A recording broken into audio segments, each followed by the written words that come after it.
Hey folks, welcome to Guitar Daily. This is Nick Granville. This is my daily thing I do on YouTube. Videos about guitar, music, my career as a session musician and recording artist, all these sorts of things. So today, I've had this question a couple of times now, and I had someone the other day say, why Ibanez? And I thought, interesting, comment. So I thought I'd address that today in this episode of Guitar Daily. Why do I play Ibanez guitars? Well, at the time I accepted the Ibanez endorsement, I was offered two endorsements, one from another company plus Ibanez at the same time, because I was playing a really high-profile TV series called Dancing with the Stars, which here was, at the time, the biggest TV show in New Zealand. I think it still is in New Zealand history. So I was offered that, and I was doing a lot of gigs and different stuff. And I think I've talked about it before, that the more I looked into it, the more I sort of went, well, the other company was really only dealing with rock guys, which is not what I do. I mean, I do play rock gigs, but I do jazz gigs and blues gigs and stuff. But more importantly than that, I didn't need this gear. I already had a Telecaster, a Les Paul. I had a couple of Ibanez guitars. I had a Paul Reed Smith. I had most bases covered. So the thing I was kind of looking for was like promotion in terms of that whole thing. What are they going to do to sort of help me promote what I'm doing? And I might not necessarily always be with Ibanez, but I am at the moment, and I really, there's lots of good reasons for that. But one of the big ones is that they're one of the few companies that I see that do a lot of different things. Like, say I was a Gibson endorser. I like Gibson guitars, don't get me wrong. They're great. They're kind of hard work in a lot of ways. I've got a Les Paul. That thing weighs nearly 10 pounds, and that's a chambered one. It's got some holes in it, internal holes. I can't play a 10-pound guitar. It's just not going to happen. One reason I play this guitar is this is about 6.5. Perfect for me. 6.5 pounds. I can't play big, heavy guitars. A 10-pound guitar, if I do that for a 2-hour gig, my neck is stuffed. I actually broke my collarbone as a teenager, or dislocated it here, so the muscle in the back actually works overtime. Unfortunately, it's right where the strap of a guitar sits. So heavy guitars for me just aren't going to work, right? So I can't really play Les Pauls. The other thing with a Les Paul too is that that's one flavour, but say I wanted more the Strat Telly type flavour. Gibsons don't do that. And say I was working with Fender. I like Fender guitars. They're great. Like a Telecaster. I really like Tellys. I think Tellys are probably the best Fender guitar, in my opinion. I like things about Strats too, but the Telly style guitar. And the thing is, Fender do the Fender thing well, but then I wouldn't have the Gibson thing. But I've got a big gig coming up next week, a big sports awards thing here. That's with a full orchestra. I think it's like a 50-piece choir or something like that. Bunch of singers.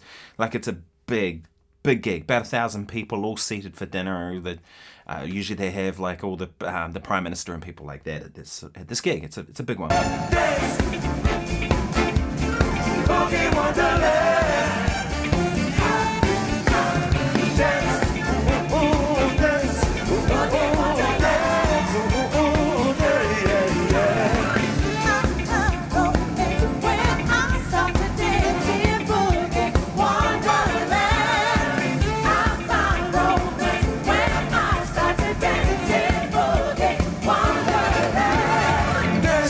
I'm going to take these two guitars, this one and this one. And I think you can probably tell why, right? T-style, it's got that there. I've put a humbucker in the neck here, which makes this guitar even more versatile. A couple of songs we have to play on the show where there's a bunch of chases that we do. So an award's announced, and you basically play a song, and you keep going round and round and round it until the person gets up on stage to get their award. So we have Affirmation by George Benson. So I'm going to play this because I can do that in the neck pickup, right? We also have Breezing, that's one of the chases. But then there's, I'll play these.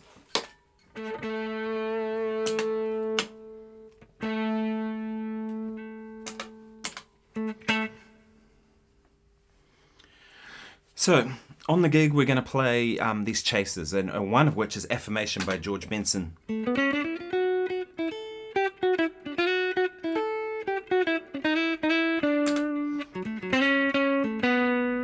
Right, so I can do that on the neck pickup. We have to do Breezing.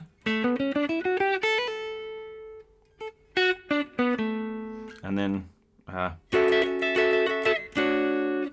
sorry. All right.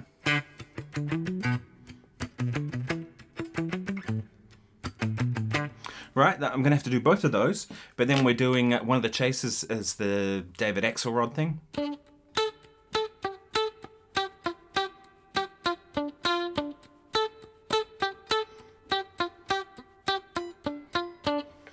And the thing is, if I had a Gibson guitar, I wouldn't be able to do that kind of sound, right? And if I had a Telecaster, I wouldn't be able to get that kind of sound unless I had the Tele plus the neck. But then I'm going to play this guitar because we're doing some Queen things too, and I want the humbucker and the bridge for that big rocky kind of sound, this sort of tone, but with that pickup.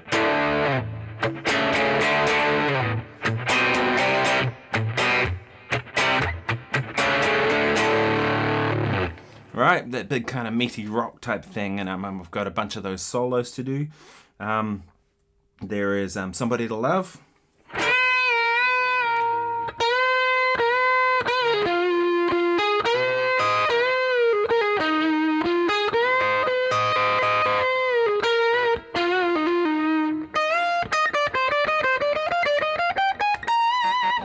All that stuff, and I'll play that on that guitar because it gets more of that. But you can see, like, out of these two instruments, I can essentially get some kind of Gibson-y type thing. I can get some kind of Fender-y things plus, and I can do both. And I don't see that with a lot of companies where they kind of do both of those different flavors, right? I have a jazz gig this Sunday. I'm going to take my arch top, and again, my AF2000. I can go and I can play that. And again, it's still an Ibanez type guitar. I think Pori Smith makes some very versatile guitars, but they do a certain flavor, and that's what they do. Although now they have the Fiore, the Mark Lettieri model. I think that's a pretty cool, damn cool guitar. Kind of like a Strat, HSS Strat. So it kind of does that. But that's one of the main reasons that I play Ibanez guitars is that I can do all the different things I want. I don't see the point in endorsing stuff if you're not going to use it, or if you can't do everything you need to do, and so therefore you end up playing other stuff, right? Now it's different in the studio because in studio things it's like a microscope on things. So this guitar, while it doesn't really sound like a 335, if I was to play a real 335 or my SCO guitar, would get more of that kind of thing, or a Les Paul or whatever. But for live stuff, like these are the tools, right? And so that's why I play Ibanez guitars, because I can do a lot of different things. As I said, I already had everything I needed before I took on that endorsement with them.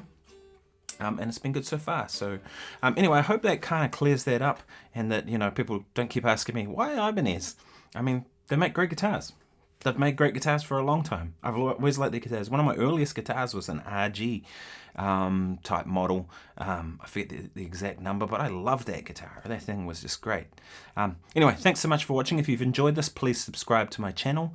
And if, the best things you can do is share this stuff with people who are into the same sort of thing. And I post here every day, so if you have questions, let me know. I do live streams, so thank you very much to everybody tuned into the live stream last night. I really appreciate you doing so. It was fun doing that. I like doing live streams, so I'm planning to try and do one a week, but I'm not quite sure. At the moment, I'm sort of just playing around with different nights to see what's going to work. I'm doing a Friday night. I did a Friday night last night because that made sense, but Friday nights generally don't work very good for me with gigs. But anyway, I hope you're well. Cheers.